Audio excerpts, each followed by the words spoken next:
Welcome to the program. I'm your host, Neil Howard, here on Health Professional Radio.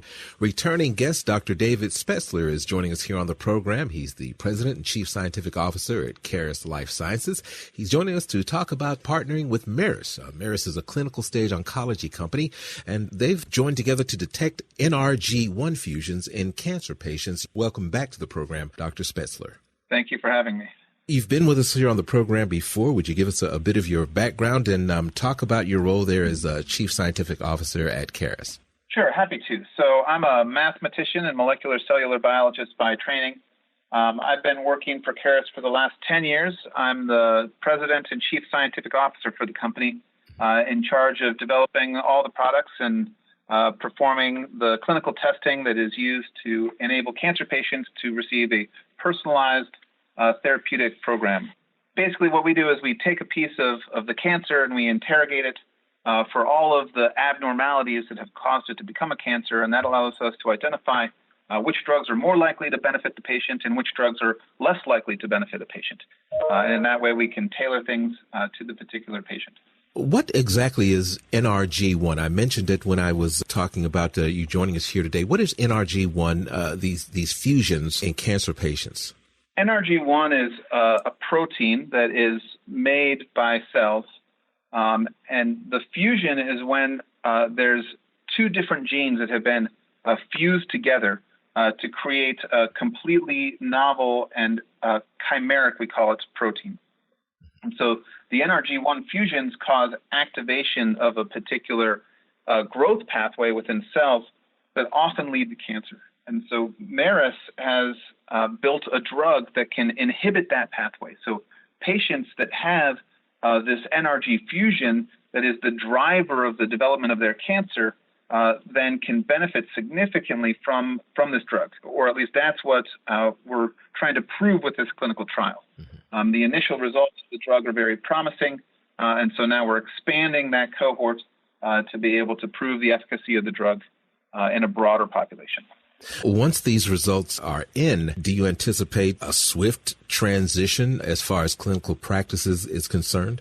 Yeah, so we can look historically at these types of drugs in particular patient populations. And recently there was a drug targeting NTRK fusions, NTRK 1, 2, or 3. And it went through the system very, very quickly because these patients do very, very poorly on currently available therapies. And that's because the therapies really were geared towards targeting more common alterations. These types of fusion events are incredibly rare. And so when you find them, being able to have such a specific drug to intervene on their behalf really increases the likelihood of response and the efficacy of response. If they're rare, what specific cancers are they rare in? Are they present in any type of cancer on a rare basis, or specific cancers do they occur? So they can occur pretty much in any type of cancer. There are subsets of cancers where they occur more frequently. In some versions of pediatric cancers, they're more common. In pancreatic cancer patients that are KRAS wild type, KRAS is a very commonly mutated gene in pancreatic cancer, but about 5% of pancreatic cancer patients don't have a mutation in that, and NRG1 fusion patients are more prevalent in that subset of patients. In non-small cell lung cancer patients that don't smoke, they're a little more common there, but it's a very rare event to find these. So across maybe the last 60,000 patients that we've tested, we've found about 50 NRG1 fusion patients. So it's a very rare event. It's kind of the nature of cancer that it's a whole bunch of really rare diseases all combined together. That there's an immense amount of diversity across all cancer types. Could you talk briefly about what led up to this collaboration and talk more about the importance of it going forward? Yeah, so at Caris, we have expanded the amount of molecular profiling that we're doing in terms of the number of genes and markers that we're evaluating quite dramatically over the last year.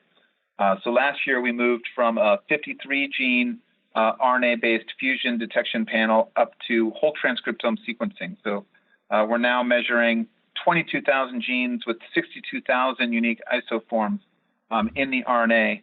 And we've done the same thing on the DNA side. Last year, we were measuring 592 genes at the DNA level, and now we've increased that to 22,000 genes at the DNA level.